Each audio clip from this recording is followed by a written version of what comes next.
दूसरों के दर्द में दुखी होना भूल गए हैं क्या? क्या अब भी आप खुद को इंसानों में गिनते हैं? दूसरों के दर्द में दुखी होना भूल गए हैं क्या? क्या अब भी आप अपनी गिनती इंसानों में करते हैं?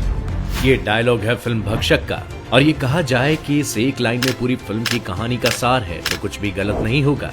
बॉलीवुड के लिए पिछला साल बेहतरीन था, लेकिन इस बार जिस तरह की कहानियां हिंदी सिनेमा ला रहा है उससे पता चलता है कि इंडस्ट्री अब बदल रही है।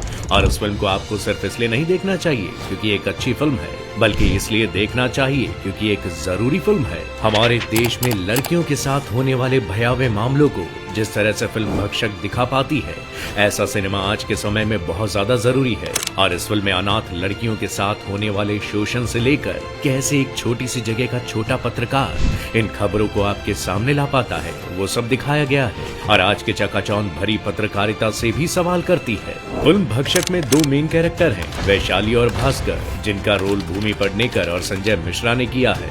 ये दोनों लोग पटना में बड़ी मुश्किल से एक छोटा सा न्यूज चैनल चलाते हैं जिसका नाम है कोशिश न्यूज। और आज के समय में जहां बड़े बड़े चैनल्स पर खबरें पॉलिटिकल पार्टियों की पीआर स्क्रिप्ट से बनाई जाती है, वहां ये दो लोग अपने सिद्धांतों के लिए पत्रकारिता कर रहे हैं। फिल्म में मुनव्वरपुर नाम की इस जगह दिखाई जाती है और स्टोरी का बैकग्राउंड बिहार का है। और यहाँ दिखाया जाता है कि कैसे बच्चियों के अनाथ आश्रम में उनके साथ वो सब गलत हो रहा है जो हो सकता है। उनके साथ हिंसा और यौन शोषण की हद पार की जा रही है। इस बालिका गृह को मैनेज करने की जिम्मेदारी दी गई है बंसु साहू, जिसके रोल में आदित्य श्रीवास्तव है। इन्हें अपने पहले सीआईडी जैसे सीरियल में लंबे समय के लिए देखा होगा, लेकिन इस फिल्म में वो अपने किरदार में पूरी तरह रम जाते हैं। उनके चेहरे से वो हैवानियत झलकती है कि जिस तरह से उनके रोल को लिखा गया। बंसी जिसके पास अनाथ बच्चियों की जिम्मेदारी है, वहीं उनका सबसे बड़ा दुश्मन है। और इन बच्चियों को एक छोटे से कमरे में किसी बोरी के ढेर की तरह भरकर रखा जाता है। बंसी जिन गंदी नजरों से उन लड़कियों को देखता है और उनके साथ हर गलत काम करता है, वो आपका दिल कचोट देगा।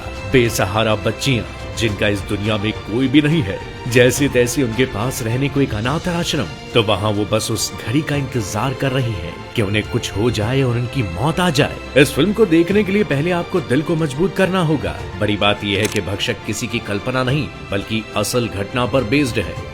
इस फिल्म में आपको दो कहानियां एक साथ चलती हुई नजर आएंगी, जिसमें रीजनल पत्रकारों के स्ट्रगल को आप साफ देख पाएंगे और छोटी बच्चियों के साथ होने वाले क्राइम को इतने खुले तौर पर दिखाया गया कि आप सोच भी नहीं सकते कि देश में क्राइम किस हद तक जा चुका है। अच्छी बात यह है कि इस फिल्म में कुछ भी काट छाट कर दिखाए जाने की कोशिश नहीं की गई, बल्कि सब कुछ असल में इस तरह दिखाया गया जिसे देखकर आप परेशान हो जाएं, आपको अनकंफर्टेबल महसूस हो, क्योंकि यही वास्तविक सत्य है। किस तरह से एक छोटी सी पत्रकार सिस्टम से लड़ती है, वही इस फिल्म की भी कहानी है। गौरी खान के प्रोडक्शन हाउस में बनी इस फिल्म में भूमि ने कहीं ये पता नहीं चलने दिया कि वो असल में बिहारी बोल तक नहीं सकती, जिससे ये साफ हो जाता है कि इस रोल के लिए उन्होंने काफी ज्यादा रिसर्च की है। और साथ में संजय मिश्रा के रोल को बार बार देखने का मन करता है क्योंकि वो अपने किरदार में पूरी तरह से सजग हो गए हैं। भक्षक में भूमि का किरदार मैरिड है जो एक लोअर मिडिल क्लास फैमिली से ताल्लुकात रखती है। उसका हस्बैंड वैसे तो उसे सपोर्ट करता है, लेकिन कई बार वो भी आउट ऑफ कैरेक्टर हो जाता है। वैशाली यानी भूमि एक हाउसवाइफ भी है और इंडिपेंडेंट जर्नलिस्ट भी थी।